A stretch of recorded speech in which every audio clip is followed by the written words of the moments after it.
The 1966 Ford GT40 is the most notorious cheater car in Gran Turismo 2. It is absurd how broken this thing is. The year is 1963, Ford Motor Company was making passenger cars and many other vehicular machines, meant for transporting various goods and services throughout wherever Ford was selling their cars in. In order to boost sales, the head honchos were heavily scratching their smelly heads, and one idea sprung to mind: motorsport. Since Ford was, and, I think, still is one of the bigger car manufacturers of the time, they had money and weight to throw around, using their muscle wrinkles to exude some sort of thought train. The idea of purchasing an already successful sports car manufacturer with a well-known pedigree came to mind, and Mr. Ford hit Mr. Ferrari with an offer to buy his company outright. After many meetings, discussions and incomprehensible grunts from both sides of the argument, the deal almost came through. But Enzo wasn't willing to part ways with his grip on the motor racing division of his company, and in a classic fit, he flipped off Henry when the latter refused to come to Enzo's terms. Enraged, Mr. Ford decided to do the only rational thing one could do in this situation. Upon a broken bar, he decided to throw money into his own sports car racing program, in order to best and humiliate Enzo in his own game. To do that, he went to Lola, and bought 2 of their Mark 6 racers, to be used as a test bed for their racing project. Not only that, but he had got some boys from the Lola factory to come and provide technical support for them, because it was convenient, due to the fact that Ford decided to set up shop right next to the Lola factory, in Slough, UK. After many buckets of sweat, tears, and rigorous testing, Ford Advanced Vehicles came up with the GT40 MK1, which was a bit of a disappointment, due to reliability issues that plagued the car. Due to this, the project was transferred to Carroll Shelby, back over the pond. He and his team proceeded to revise and fix some of the issues that plagued the car, mainly the 289 cubic inch, 4.7-litre V8, by boring it out and fiddling with the pistons. The result was the MK2, which then was taken to Le Mans, and took the checkered flag after a grueling 24 hours in the French countryside, in the process making this iconic, but rather infuriating to some, picture. Then, Ford proceeded to get to work on their next year's cars, which were the MK4s. And yes, I didn't misspeak, the MK4, since the MK3 GT40 never raced, and was intended to be a road-going GT40 MK1, with a longer tail and likely more curvy, kind of like the R390A98, specifically, the road car. But that's besides the point, since Ford went on to win the 1967 Le Mans, and decided to pull the factory support, as they've bested Ferrari twice now, and were burning money. So for the 1968 season, the project was handed over to John Wyer, and his major sponsor Gulf Oil. That's where the iconic sky blue and orange livery comes from. The team took the GT40S to victory twice, in 1968 and 1969. Nice. After that, it was promptly retired from active duty for another purpose. History lesson over.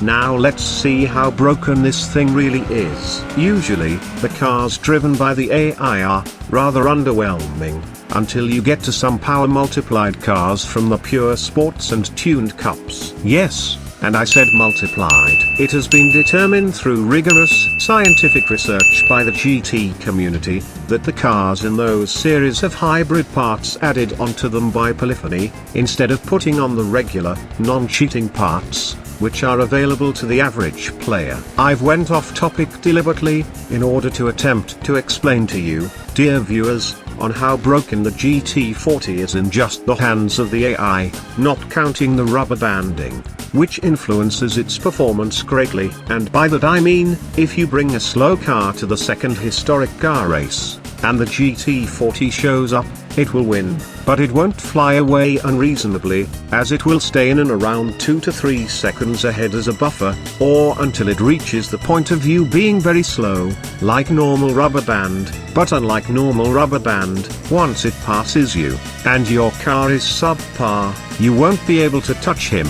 It's as if the time between you is a buffer solution, keeping the pH of a chemical compound within a certain range. Since this is a mid-engine car, excuse me, it's ma'am! It does suffer from the same affliction, affecting the Elise GT1, on which I've made a video prior to this. You can check it out later. In any case, the car is a little easier to handle, compared to the Lotus, even in 25/30 FPS, but it's still very masochistic, when you can just not have it occur nowadays, unless your device is a total potato or you're running original hardware. But you've probably heard this spiel beforehand, so I'll just proceed to show you how to best utilize this monster. The car is a beast in its base form. GT2 doesn't have much restrictions on car type, apart from drivetrain and horsepower. In dirt events, 8 tires. That means, you can pretty much race any car in any event, which makes the GT40 very usable, due to it having 310 horsepower, and most events in the game have a 350 plus horsepower limit. Even all of the Mr. Challenge races have a 350 horsepower limit, meaning you can just cheese the entire cup with it, without having to worry about upgrading, switching the car. The car is so good. In fact, with a little bit of fiddling in the settings, you can beat the GT All-Stars on base horsepower. I say that, but I had to employ some super special secret techniques, passed down through the generations, and honed to perfection over millennia. Broken bar, aka sending it down the Andretti hairpin in Laguna Seca and using the opponents as mobile barriers. The car handles very well, with its base power, and I keep saying base, as if it can change. And to that I say yay. But the issue with the boosted power is, that the car feels way heavier, and the added power turns the car into what every Civic owner keeps screaming, when their rusty exhaust falls off. When in full send, the GT40 makes around 650 horsepower, but it's all at the top of the range. It would be fine, if the torque curve stayed down low, but no, it shot up just like its power, meaning you have terrible engine lag. If you're running longer gearing and you short shift to avoid wheel spin, you'll get bogged down. The race car only has just about 500 horsepower, and it feels like the road car, but because it can achieve more downforce, it ultimately becomes the better choice, if you're looking for a more powerful Ford GT40, with the downside, that the race car can't partake in rally events. The following tune is applicable to both cars, just be wary that gear ratios depend on the circuit. Right, in order to test the tune, we've handed the car over to our tame racing driver. Some say, he used to run a bookies in Casino Square, and whenever he gets excited, the bottom of his right nipple begins to chafe. All we know is, that he's called Steve. Okay, the car is lined up and he's off. Little slow getting off the line, but the 310 horsepower V8 is still doing work, as the tires squeal, lifts it at entering the carousel, keeps on tight, but ends up going wide. Goes a tad wide on the thumb, that's going to cost him, but he makes up for it getting a good line out of it. A little late on the brakes for the corkscrew, missing the first apex. Steve takes a wider line through the barrel, which lets him get a wider exit, which is important for the double apex section following it.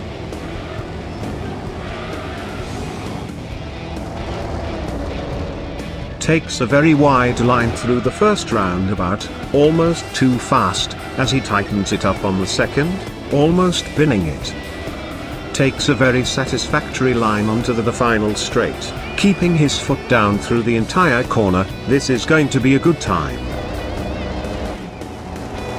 And across the line, in 1:24.195, which, I reckon, could have been at least 1 second faster. Steve complained about the fifth gear being a tad too long, but that can be fixed rather quickly, as it depends on the circuit, so it should be ignored. The following tune felt really good for the base car, and for the race car. The more powerful road car variations lack grip when at speed, so early braking will need to be taken into account. To sum up, the Ford GT40 does definitely feel like a cheat code in the game, as far as its eligibility and its remarkable ability to punch well above its weight, when competing against cars that by all means are vastly superior, and the ones that are vastly inferior, because just how wide the pool of eligibility for this car is. All in all, it definitely deserves to be known as one of the biggest cheats in Gran Turismo 2.